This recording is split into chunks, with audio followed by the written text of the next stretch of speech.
केरियारा धंस जाबाय बिथांमोना दा टिकेटबो मोना सन्दनाबो टिकेट मोना दा फाग्ला जाद्लाबायदों दा बिथांमोना बै 17 बोसोराव बिपिएफआ जेबो मावाखै होनोब्ला दिनै जुदि खामानि मावाखैब्ला सन्दनानो मावाखै खामानि मावाखैब्ला हितेशआ मावाखै खामानि मावाखैब्ला खाम्फाया मावाखै दिनै बिथांमोनानो 10 किल'मिटार लामा बानायनांगौ 8 किल'मिटाराव बानायग्राया सन्दन खाम्फायानोमोन दिनै बेखौसो फोरमान होदों नङा होमबा 10टा जिल्ला इउथ बिपिएफनि मोनसे सिडब्लिउसि सिटिं जादों बे दावदारायाव कक्लाबारि ब्लकआव जोब मोजाङै माने जाफुंसारबाय माने बेहाय रोजा रोजा दिनै इउथ्सफ्रा बाहागो लाफैदों आरो रिपर्टिं खालामदों बिथांमोना गावसिनि डिस्ट्रिक्टआव माबादि जागोन दा बयबो बुंदों माने देरहानायनि जे माबाया रोखा जाबाय दा बेवहाय जों आसा खालामनो हायो जे 25टानिफ्राय बारा देरहागोन दा जोंहा रिपर्ट फैजोब्बाय बबेबा समस्थियाव दुर्बल जानानै दङ दा पिकआप लागासिनो दङ दा माने जेननायनि बाथ्राया गैला सरकार जागोना बे निर्घात जाबाय आरोखि दिनैनि तारिखआव दा बेहाय इउपिपिएल आरो बिजेपिनि थासारिया दिनै नेवलाय आरो माबानि जिबौनि गेजेराव जे थासारि जायो जे जुद्ध जायो बे जागासिनो दङ बिथांमोना गावजों गाव जाख्ल'लायनायखौ दा रायखांलायनानै होगासिनो दङ दा दिनै प्रमद बर' बिथाङा जे सरकार सालायनायाव जे बिराद जाख्ल'बाय बिराद माने इरेगुलारिटि खालामबाय गोबां माने साप्लाइनि नामाव फैसाफोरखौ दिनै अपबेबहार खालामबाय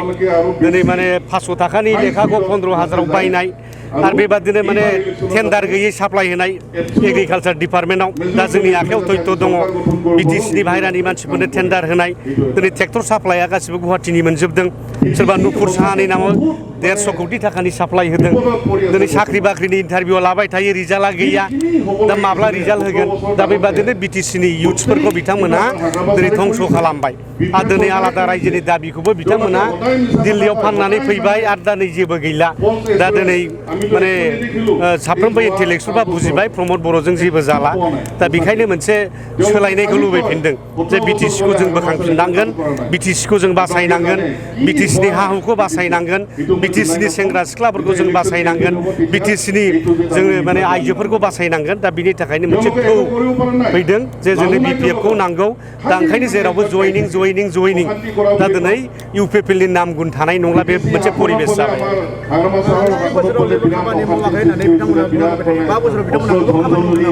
17 बोसोराव जेबो मावाखै होननाय माने बिसोर माने एंखोरबारियाव संख्रिफोर लानाय बादि नुनानैबो नुयै बादि खानाया माने मानसि मेगन गुनुआ खानानि बाव लानाय बेखौ बुजायो आरो मालाय ससमा गोसोम गाननानै बेरायनाय बादि दा बै प्रमद बर'आ बुङाखै होनबा बिपिएफआ ससमा गोसोम गाननानैसो बेरायो होननाय बादि दा बिथांमोना बिदिनो खालामदों नुवा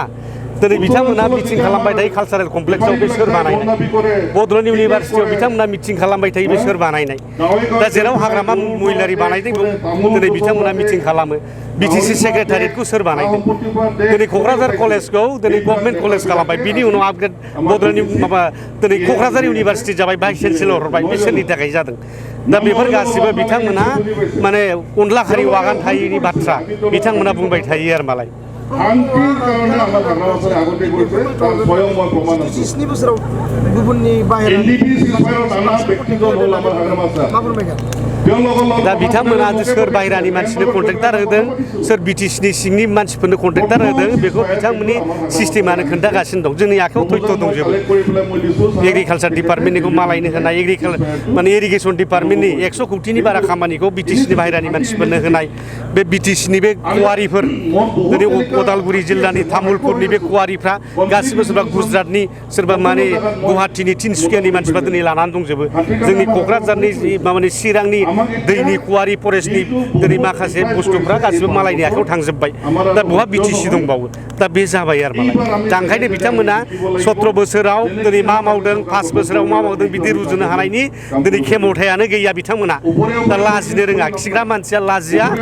नुग्रा मानसियासो लाजियो जायखौ खाम्फा बुंबाय थायो खाम्फाया बहा जादों बहा खिखो नङा होमबा दा फाग्ला बादि जाबाय खाम्फा मोनहा दा दिनै एलायन्सआ गैया दिनै लाथिख' जानो थांगासिनो दं इउपिपिएलआ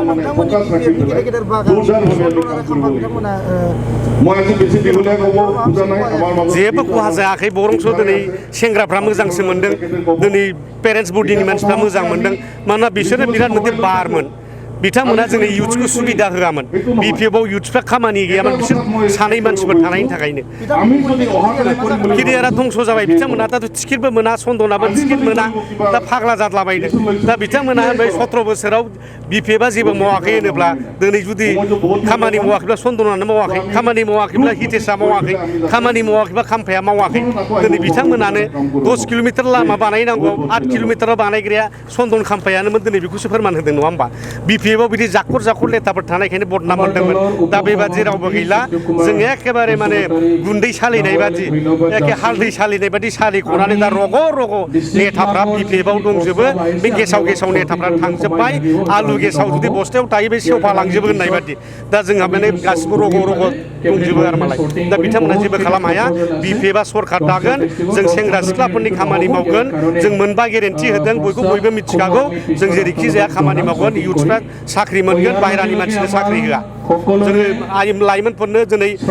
रांखान्थि जौगानायनि दिनै जिथु 40 कोटि थाखा बेखौ जों मावफुंगोन हा हु होगोन दिनै माने IBS राननानै होगोन दिनै बोराय बुरिनि थाखायबो जों मावगोन दा बेफोरबायदि मोनबा गेरेन्टिनि गेजेरजों जों बिटिसिखौ डेभेलप खालामगोन बिटिसिखौ जों बासायगोन बे जाबाय जोंनि उद्देश्य सोरखौबा उदै फेदेरनाय सोरखौबा माहाजोन खालामनाया जोंनि उद्देश्य नङा दा जोङो रायजो राजा बयबो मोनजानांगौ राइट्स इकुवेल राइट्स बयबो मोननांगौ बयबो जौगाखांनांगौ बयनिबो न'खर डाक्टार इन्जिनियार जानांगौ बयनिबो न'खर मोजां परिबेस जानांगौ बेनो जोंनि उद्देश्य पिस इउनिटि एन्ड डेभेलपमेन्ट बेनो जोंनि उद्देश्य